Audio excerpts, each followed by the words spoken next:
रामकृष्ण हरी अवधूत चिंतन श्री गुरुदेव दत्त. कशात आपण सर्वजण मजेत असाल, भगवंताच्या भजनात तल्लीन असाल अशी अपेक्षा करते आणि आजच्या व्हिडिओला सुरुवात करते. लवकरच श्रावण महिन्याला सुरुवात होत आहे. याच महिन्यामध्ये 12 ऑगस्टला श्रावण महिना सुरू होत आहे. तर व्रतवैकल्याचा हा महिना आहे. अगदी पवित्र असा शुभ असणारा हा महिना आणि सर्व महिनाभर यामध्ये उपवास आपण पकडत असतो. काही जण पूर्ण श्रावण महिना उपवास धरतात आणि काही जण संकल्पयुक्त काही सेवा घेतात.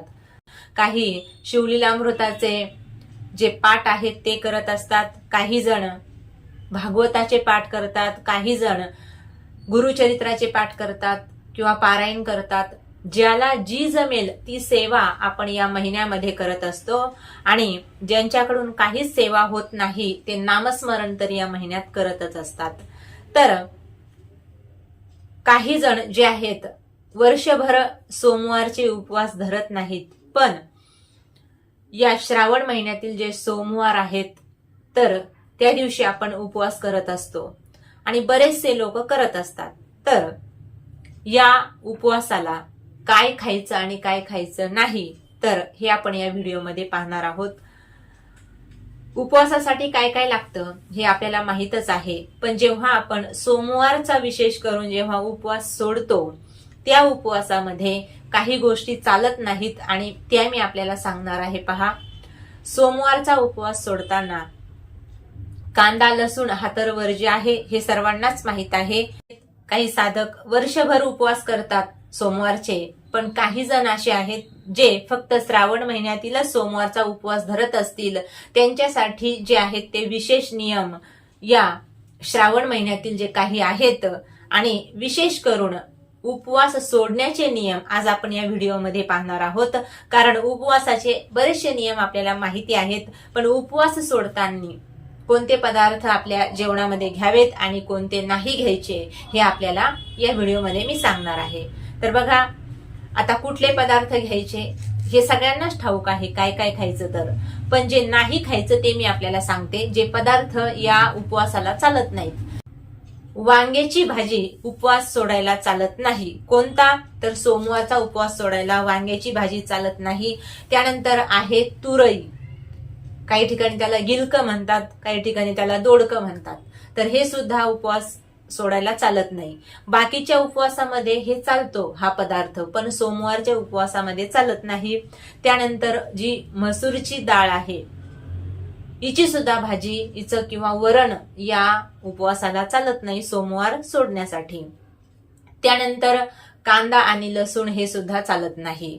आणि हा जो सोमवारचा उपवास आहे तर दिवसभर आपण उपवासच करायचा आहे आणि संध्याकाळी एक भुक्त असलं पाहिजे, म्हणून संध्याकाळी उपवास आपण सोडत असतो.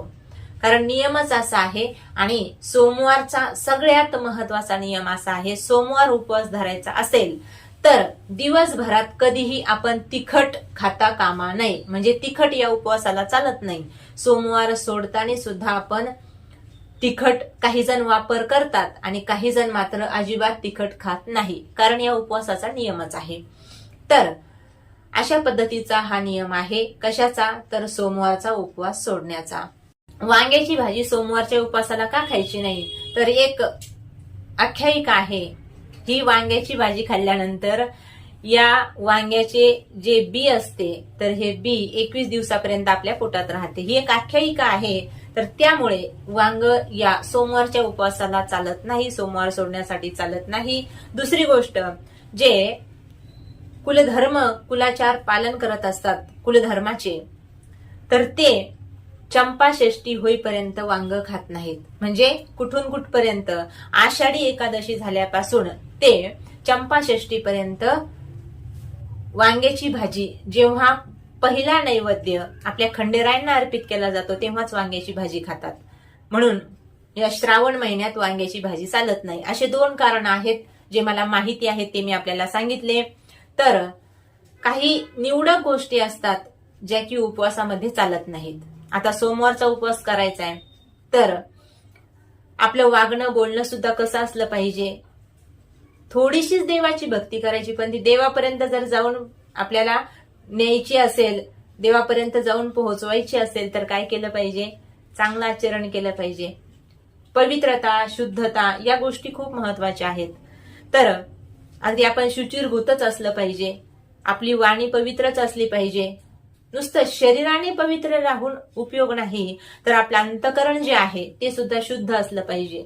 आणि शुद्ध अंतकरणाने केलेलं नामस्मरण, केलेला उपवास, केलेली भक्ती, साधना जे काही तुम्ही करता ते देवापर्यंत जाऊन पोहोचतं. म्हणून या सोमवारच्या उपवासाला एवढ्या वस्तू चालत नाही. माझ्या माहितीप्रमाणे मी आपल्याला सांगितलेलं आहे.